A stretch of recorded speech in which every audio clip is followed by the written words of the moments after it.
Alright, maraming salamat na ho sa lahat natin ng mga viewers, Luzon, Visayas at Mindanao all over the world. Welcome naman sa ating panibagong video, panibagong reaction, mga ka-action, mga kakampeng. May gusto lang po ako na itama. Kasi naaawa na po ako sa mga viewers nitong isang content creator sa Facebook na pinagluluko ang kanyang mga viewers. Oo, at ito naman ang mga viewers, basta-basta agad maniwala. Sus, Diyos ko, hindi ho kayo marunong mag-research. Bawas-bawasan nyo po yung pagkasunga-sunga nyo, ma'am and sir ha, bago kayo maniwala sa sinusubaybayan nyo na creator. Di ba? May kumakalat ngayon na di umano, mga picture po kumakalat na kung saan halatang halata na edited naman. Pero dito tayo mga ka-action, dito tayo sa isang video na kung saan kumakalat din po ito ngayon. Ang original at ang fake news na edited. Ito kasi yung edited dyan. Mamaya i-play natin ang video. Ipakita muna natin. Ito edited. Uploaded by Boss Idol 1 day ago. Tingnan nyo yon sa baba ng pangalan nakalagay 1 day ago. Ayon sa caption, ibininta nga talaga ng 20 per kilo yung bigas. Hashtag viral video. Tapos may nakasulat pa sa baba, 20 per kilo na bigas only in Cebu. Salamat. Yan po ha. Yan po yung fake. Eto, tingnan natin ang original mga ka-action. Eto. Wait lang ha. Wait lang. Ito yung original. Tingnan nyo. Very clear, walang nakasulat na mga sulat sa video. Mamaya i-play ho natin ang fake na edited at ang original. Okay? Ayon dito sa uploader na si Ma'am Mona Rias, nagkatotoo na ang 20 per kilo na bigas sa pamamagitan ni Gub Aurelio Uyi, ayan, Matias Umali. Hashtag 20 per kilo, hashtag 20 pesos, hashtag bigas, hashtag mawinging muna. Ayan, yan po ang original ha. Original po yan, di ba? Ngayon, naka-upload po ito sa original September 1. Ano na tayo ngayon? October 4, mahigit isang buwan na, mga ka-action, mga kakamping. Masdan nyo po, bago natin itong nakadilaw na nakatayo, mga ka-action, yan, sa truck na yan, na may tao din na mukhang may inaabot. Ito po yung original. Pero wala siyang pinagkaiba sa peke, sa edited. Ito. Yan, ang edited. Tingnan nyo, may sulat yung screen. Edited po yan ha. Tingnan nyo, walang pagkaiba yung tao na nakadilaw at may umaabot. Di ba? Ngayon, gets nyo na.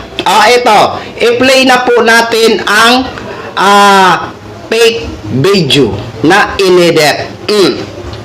Wow, maraming salamat ha sa 20 pesos per kilo ng bigas. Hindi na kami magugutom dito sa Cebu. Walang hiya, imbis na ibigay mo ng libre, binenta pa. Walang hiya talaga. Yun na ho, narinig nyo na po ang sinasabi ng voice over na babae. Voice over lang yan mga ka-action, mga kakamping. Ang siningit niya dyan. Diba? At may nakasulat pa sa screen na 20 per kilo na bigas only in Cebu. Salamat. At 1 day ago lang po yan naka-upload. Alam naman po natin ng ating mga kababayan ay nasalanta po ng lindol sa Cebu. Diba? So, anong ibig nyo sabihin? Tatanong kita, Boss Idol, anong ibig nyo sabihin? Diba? At saka yung video na yan, September 1 pa naka-upload sa original na uploader. Eto po, mga ka-action, mga kakampeng. Pakinggan po natin ang original na video.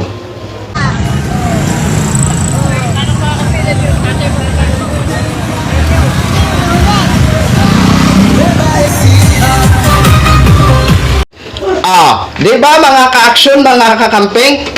Sa last part ng video, may narinig tayo na Nueva Ecija na music. Huling-huli ka! Kulukoy! Boss Idol! Galingan mo yung pag-edit! Ha? Yung original, very clear ang screen. Walang kasabit-sabit, walang nakasulat. Pero yung fake, may nakasulat na 20 per kilo na bigas only in Cebu. Una-una, yung video na yan ay hindi sa Cebu. Sa Nueva Ecija. Fake news. Itong boss ni Boss Idol. Diba? Ulitin ho natin. Yung edited na video, in-upload 1 day ago at dito sa boss ni Boss Idol naka-upload. Pero yung original na video naka-upload September 1 at sa lugar ng Nueva Ecija, hindi po sa Cebu. Diba? Gets nyo? Para magets nyo, eto, ipakita natin ang picture. Ayan. Ayan ang edited. Ito naman ang original. Pagmasdan nyong mabuti. Pagmasdan nyong nakadilaw at yung tao na umaabot, parehas.